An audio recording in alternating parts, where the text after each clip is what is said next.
አዲክሽን ውስጥ ተጠቅቶ 10 አመት የተጎዳሁ እናት ነኝ። ሱሰኛ ሲባል በሽታ ይድናል ሚድን በሽታ ነው። እኔም እንደተቀየርኩት ልጅም ጓደኞቼ እንደተቀየሩ መቀየር የሚችል በሽታ ነው እንጂ መዳን ሚድን በሽታ በጣም ቀላል በሽታ በቃ። ሱስ ምንድነው? አሁን እንደገባኝ ሐኪሞቹም እንዳስተማሩን በመጀመሪያ ማህበር ነገርሽን በሙሉ ያዛባል ማለት ነው። ለቅሶ ቦታ አትገኝም፣ ደስታ ቦታ ላይ አትገኝም፣ ፋሚሊዎች ጋር እንደልብ ቀርበሽ አታወሪም። ብዙ ጊዜሽን የሚይዝብሽ ሱስ ነው ማለት ነው። ኢኮኖሚካሊም እንደዚሁ ነው። ለምሳሌ በቀን እስከ 1000 ብር ድረስ ሉዝ አደርጋለሁ ለማይጠቅም ነገር። ለምን ጠቀመው? የአእምሮ ህመምተኛ ነው። መርፌ ወቅቶ ያደነዝዙሃል፣ እንዳትሄዱ ኪኒና ሰጥተው ያፈዟችኋል፣ እንደዚህ ይሉናል። እዚህ ስንመጣ ግን እንደሱ አይደለም። የሱስ ህክምና በአብዛኛው የንግግር ህክምና ነው። ሰላም እንደምን አላችሁ? ይህ ከኬር ቦክስ አፍሪካ ወደ እናንተ የሚቀርብላችሁ የኬር እንግዳ ዝግጅታችን ነው። በኬር እንግዳችን የተለያዩ ሀሳቦችን እያነሳን እንግዶችን ጋበዝ አድርገን የምንወያይበት ፕሮግራማችን ሲሆን ወደ እናንተ ማቀርብላችሁ ደግሞ ሮዛ ነዚፍ ላይ። ቻናላችንን ሰብስክራይብ እንዲሁም ላይክ እና ሼር በማድረግ ያላችሁን ሀሳብ አስተያየት ደግሞ በኮሜንት ሴክሽናችን ላይ ያስቀምጡልን፣ እንዲሁም በኢሜል አድራሻችን ያስፍሩልን እንላለን። የዛሬው ርዕሰ ጉዳያችን አስከፊ ገጽታ ስላለው ህይወትን እስከ ማሳጣት ድረስ ስለሚደርሰው ስለ ሱስ ይሆናል። ስለ ሱስም ሰፋ ያለ ግንዛቤ ለማግኘት ወደ አንድ ተቋም ጎራ ብያለሁ። ይህም አዲስ ህይወት የሱስ ህክምናና ማገገሚያ ማዕከል ይሰኛል። ወደ ውስጥ ገብተን ማዕከሉ ስለሚሰራቸው ስራዎች እንዲሁም ስለ ሱስ ተያያዥነት ስላላቸው ስለሚያደርጉት ከማገገም ጋር ስላለው ስለ ህክምናው ሂደት አብረን እናያለን ማለት ነው። ተከተሉ። ሰላም እንደምን አላችሁ? ወደ ውስጥ ገብተን ይህንን የመሰለ ሰላማዊ የሆነ መንፈስን የሚያድስ ግቢ ያለ። እዚህ ደግሞ አጠገቤ የማዕከሉ መስራች አሉና ሲስተሪ በጣም አመሰግናለሁ። እንደና መጣሽ። በጣም እኔም ደስ ብሎኛል በመምጣታችሁ። ውስጡን ደግሞ ጎራ ብለን ስለሚሰሩ ግቡ። እንግዲህ ተመልካቾቻችን ወደ አዲስ ህይወት ማዕከል ጎራ ብለን ዋና መስራቿን ሲስተር ይርገዱ ሀብቱን እዚህ ከጎናችን አሉ። ሲስተር በጣም አመሰግናለሁ ለመልካም ፈቃዶት።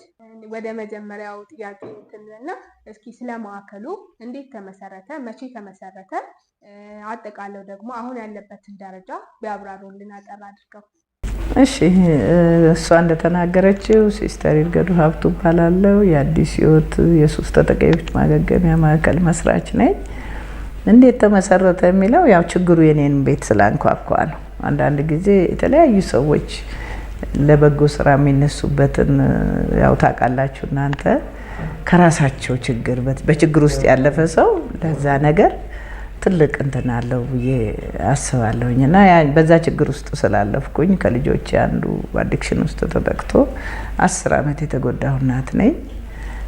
እሱ ከዛ በመውጣቱ በማረግ በመመረቁ አሁን የልጆች አባት በመሆኑ ይቻላል ከሱስ መውጣት፣ ሱስ ህመም ነው፣ ህክምና ያስፈልገዋል በሚል ይሄ ድርጅት በ2009 ሊመሰረት ችሏል ማለት ነው። አመሰራረቱ ከሱስ ችግር ተነስተው ሌሎችም ደግሞ በማህበረሰቡ ብዙ አስከፊ ገጽታ ያለው ነገር ነው ይሄ ሱስ የምንለው ነገርና እርስዎ ካሉ ችግር ተነስተው ይህንን ስለመሰረቱ እውነት እንደ አንድ ዜጋ እንደ አንድ ግለሰብም ደግሞ ክብር ምስጋና የሚገባውት ነገር ነው። ወደ ሌላው ስናልፍ እስኪ ሱስ ምንድን ነው? ማዕከሉ የሚሰጣቸው የማገገሚያ ህክምና ሂደቶችስ ምን ይመስላሉ የሚለው ደግሞ ትንሽ ብናወራ። ሱስ ህመም ነው ብለን ነው እኛ ጤና ባለሙያዎች የምንናገረው። ምክንያቱም ማንኛውም ህመም እንደሚያገኝሽ ሁሉ ሱስም ከቤተሰባችን ማህበረሰባችንን ሊያገኝ ይችላል ማለት ነው። ግን ማህበረሰቡ በሱስ ላይ ያለው ግንዛቤ ብዙም አይደለም።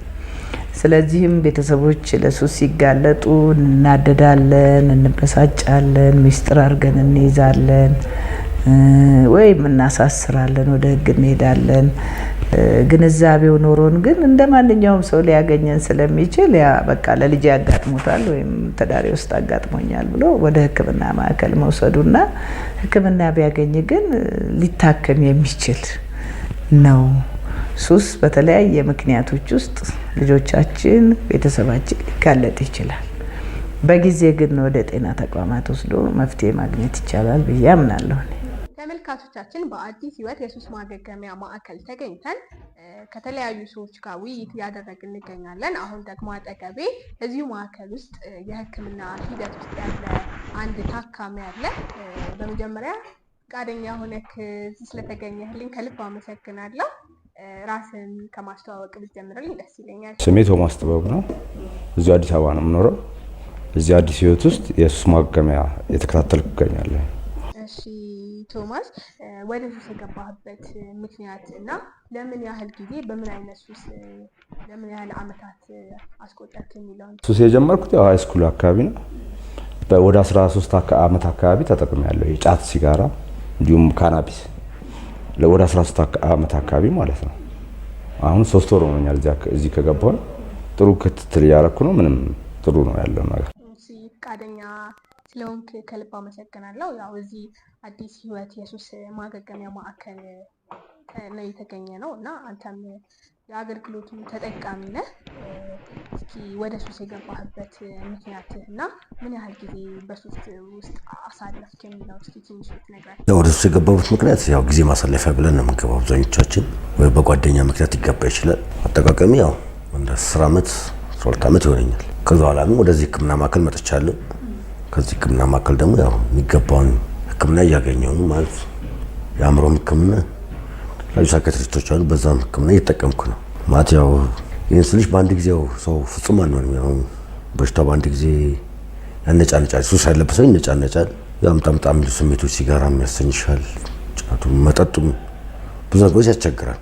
ያው የባህሪም ችግር አለ። የውጭ ባህሪና የዚህ ባህሪ ይለያያብናል። ግን ቀስ በቀስ ያው ሁላችንም እዚህም ያለነው ታካሚዎች ጠቅላላ እዚህ የመጣሁት በዛ ቆይታ ጊዜ ውስጥ ነው። ይህንን ማዕከል እንዴት ተቀላቀልከው? ከተቀላቀልከው በኋላስ ምን አትፈታበታል? እዚህ ኢንፎርሜሽን እንደልብ አይገኝም በነገራችን ላይ። ስለዚህ ቦታ ጳውሎስ ሆስፒታል ነበር እንዳጋጣሚ ህክምና ሄድኩት። ተኝቶ መታከም እንደሚቻል ሰማንና እዚህ መጣን። አሁን 3 ሳምንት አካባቢ ነው የሆነኝ። በጣም ጥሩ ትሪትመንት ነው ያለው። ሐኪሞች አሉ ይከታተሉናል። ሳይኮቴራፒ አለ እና ያው ተጨማሪው ነገር የራሳችን ተነሳሽነት ስለሆነ ነውና ትልቅ ለውጥ ነው ያለው። በጣም ብዙ ብር ነበር የምናጠፋው ከዚህ በፊት። በሂደት ከደማችን ውስጥ ይወጣል። ገብቶሻል አይደለ? እና ጥሩ ነው ያለው ነገር በጣም።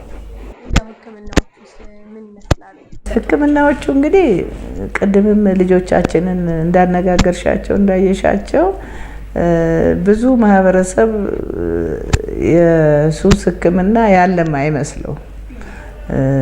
የአእምሮ ህመምተኛ ነው፣ መርፌ ወቅቶ ያደነዝዙሃል፣ እንዳትሄድ ራሳቸው የሚነግሩንን ማለት ነው። እንዳትሄዱ ኪኒና ሰጥተው ያፈዟችኋል፣ እንደዚህ ይሉናል። እዚህ ስንመጣ ግን እንደሱ አይደለም። የሱስ ህክምና በአብዛኛው የንግግር ህክምና ነው፣ የስነ ልቦና ህክምና ነው። እርግጥ ነው በተለያዩ ሁኔታዎች ሐኪሞች አይተው ትንንሽ ነገር ያስፈልጋቸዋል ብለው የሚያስቡትን ያው ሱሱ እንቅልፋቸውን ያሳጣቸዋል፣ የመስራት አቅማቸውን ያወርደዋል፣ የመማር አቅማቸውን ያወርዳል። በዛ ላይ ሳይካትሪስቶች የሚሰጡት ድጋፍ ትንንሽ ነገር ለሁሉም አይደለም፣ ለተወሰኑ ልጆች ድጋፍ ይሰጣሉ። እዚህ የሚያገኙት ህክምና የንግግር ህክምና ነው። የስነ ልቦና ባለሙያዎች ያማክሯቸዋል፣ ሳይካትሪስቶች ያዩዋቸዋል። እንቅስቃሴዎች ስፖርት ይሰራሉ፣ ይጫወታሉ፣ ያነባሉ። እንደየእምነታቸው መንፈሳዊ ድጋፍ ያገኛሉ። የግል ንጽህናቸው ጋር ጀምረን ራሳቸውን ንጽህናቸውን እንዲጠብቁ አስተሳሰባቸውን እንዲቀይሩ ብዙ የተለያዩ አክቲቪቲዎች ይሰጣቸዋል። በዚህ በአዲስ ህይወት 10 ዓመት በጣም ረጅም ጊዜ ነውና ወደዚህ ማዕከል እንዴት አውቀክ ልትቀላቀል ቻልክ? ወደዚህ ማዕከል በሰዎች ምክንያት ነው ያወቅኩት። ገብቶ ወጡ ሰዎች ነበሩ። እነሱ ማን ተሽሏቸው ለውጥ ያየንባቸው ሰዎች ነበሩ። ያው እነሱ ናቸው ወደዚህ መጣሁ። ምን ያህል ጊዜ ቆየክ በዚህ ማዕከል ውስጥ? 2 ወር ሊሞላኝ ነው። ማዕከሉን ያው በሰዎች ጥቆማ አግኝተከው ተቀላቅለከዋልና ለ2 ወር ያህል ቆይተህበታል። የተለያዩ ህክምናዎችን እያደረግ እና እስኪ ካለፈው ህይወትህ የተማርከው እዚህ በመሆን ደግሞ ያተረፍከው ነገር እስኪ። እዚህ በመሆን እርጋታን ተምራለሁ። እርጋታን፣ ትዕግስተኝነትን፣ አስተዋይነትን፣ ከሰዎች ጋር ያለኝ ግንኙነቶችን አሁን ለምሳሌ ውድ ቀን ምናምን ሰዎች ሲመጡ ማህበራዊ ግንኙነትን በቃ ብዙ ነገር አስተምሮኛል። ካለፈው ህይወትህ የተማርከው እንዲሁም ደግሞ ከዚህ ከማገገሚያ ከወጣህ በኋላ በአዲሱ ህይወትህ ወደ ማህበረሰቡ ስትቀላቀል በአዲስ ማንነት ነውና እንደው ከወጣህ በኋላ የምታደርጋቸው ነገሮች ያው አንተው የኖርክበት ህይወት ስለሆነ በአንተ ህይወት ውስጥ ደግሞ ብዙ ሰዎች ያልፋሉ ይመጣሉ እና እስኪ አያይዘህ ለማህበረሰቡ እንደው አንተ ደግሞ ከወጣህ በኋላም ከዚህ ነገር ውስጥ ከወጣህ በኋላም እስኪ የምታደርገውን ነገር አንድ ሁለት በለን። ሱስ ምንድነው? አሁን እንደገባኝ ሐኪሞቹም እንዳስተማሩን በመጀመሪያ ማህበራዊ ነገርሽን በሙሉ ያዛባል ማለት ነው። ለቅሶ ቦታ አትገኝም፣ ደስታ ቦታ ላይ አትገኝም፣ ፋሚሊዎች ጋር እንደ ልብ ቀርበሽ አታወሪም። ብዙ ጊዜሽን የሚይዝብሽ ሱስ ነው ማለት ነው። ኢኮኖሚካሊም እንደዚሁ እኔ ለምሳሌ በቀን እስከ 1000 ብር ድረስ ብዙ አደርጋለሁ ለማይጠቅም ነገር። ይሄ ለምንጠቀመው ሱስ ከተሻላል በወር እንግዲህ ብዙ ብር ማለት ነው። በአመታት ሲሆን ኢኮኖሚካሊ ትጎጃለሽ። ሌላው ደግሞ ጤና ነው። ስናጨስ ሳምባችን ካንሰር ያመጣል፣ ብዙ ነገር እንደዚህ ቆዳ የመቀየር ነገር ይመጣል እንደዚህ እና ተያያዥ የሆኑ ብዙ ጉዳቶች ነው ያሉት። እዚህ ከመጣው በኋላ በጣም ትልቅ ለውጥ ነው ያለኝ። አሁን ገብቶሻል አይደል? ከወጣሁም በኋላ ለወጣቱ ሰፋ ያለ ነገር ማስተማር ፈልጋለሁ። ገብቶሻል አይደል? በጣም የሚሄዱበት ያለው መንገድ አሁን ይሄን ድል ያላገኙ ልጆች አሁን ከዚህ ወጥተው ሪላፕስ እንዳያደርጉ የወጡ ልጆችም ካሉ እኔም ከወጣ በኋላ ራሴን በመጠበቅ የተለያዩ ኮርሶች አሉ። አሁን እዚህ ዶክተሮች የሚሰጡን ጎጂ እንደሆነ አምኜበት ነው የገባሁት። መጀመሪያ ጎጂ እንደሆነ ለውጡን በራሴ ራሱ አሁን አውቃለሁ። መጽሐፎች ያነበብኩ ነው። ስወጣ ውጩ አይቀየርም። ገብቶሻል አይደል? እኔ ራሴ መቀየር ነው እንጂ የምችለው ጓደኞቼንም በመምከር ከዚህ ነገር ለመመለስ ነው የምፈልገው። ብቁ ዜጋ አያደርግም ሱስ። በጣም ከሰው በታች የሚያደርግ ነገር ነው ማለት ነው። ማህበረሰቡ አሁን እኔ በማውቀው ሶሳይቲ የኢትዮጵያ 70% ወጣት ነው አይደል? ጫት ባህል ሆኗል ኢትዮጵያ ውስጥ ኖርማሊ። ማጨስ፣ መጠጣቱ ሌላ ደግሞ አሁን ተጨማሪ የመጡ ያሉ ሱሶች አሉ። አሁን ኮኬን እንደ ልብ ብዙ ልጆች ማግኘት ጀምረዋል። ፊልም ላይ የምናየው ድሮ ትራማዶል የሚሉት መድኃኒት በጣም ብዙ ልጆች አሉና መንግስት ማህበረሰቡም እነዚህ ነገሮች በጥልቅ ካልሆነ ጉዳቱ እንደ ሀገር ከባድ ነው የሚሆነው። ኢቭን እኛ ጫት እናንተን ራሱ እንደዚህ ጎዳን ማለት እነዚህ ሲንቴቲክ ድራግ የሚጠቀሙ ልጆች ደግሞ በጣም በቃ ያለ እድሜያቸው ብዙ ነገር እዚህም አሉ ኦልሞስት እየታከሙ ያሉ ልጆች በቀን እስከ 50 ፍሬ ድረስ። ወላጅ ይሄን ነገር ስለማያውቅ ለመቆጣጠር አይችልም። የሚያውቀው ጫት ምናምን ሲጋራ ሽታ ስለሚኖረው ምናልባት አሁን የሚዋጡ መድኃኒቶች ኢቭን ለሕክምና የሚመጡ መድኃኒቶችን መጠቀም ጀምረዋል ልጆች እዚህም በምናየው። ስለዚህ ልጆቹን ወላጅ በደንብ መከታተል አለበት ብዬ ነው የማስተላልፈው ነገር። ተመልካቾቻችን የኬር እንግዳ ዝግጅታችን ወደ አንድ የሱስ ማገገሚያ ተቋም ጎራ ብለን ያደረግነው ፕሮግራማችን ይህንን ይመስል ነበረ። ቀጣይ ሳምንት በተለየ ርዕስ በተለየ አጀንዳ በተመሳሳይ ሰዓት እስከምንገናኝ ድረስ ቻናላችንን ሰብስክራይብ እንዲሁም ይሄ ነገር ለብዙ ሰዎች እንዲደርስ ሼር፣ ላይክ በማድረግ ቤተሰብ ይሁኑን፣ ይቀላቀሉን። እንዲሁም ደግሞ ይህንን ማዕከል መርዳት የምትፈልጉ አካውንት ነንበራቸውን እታች ባለው እናስቀምጣለን።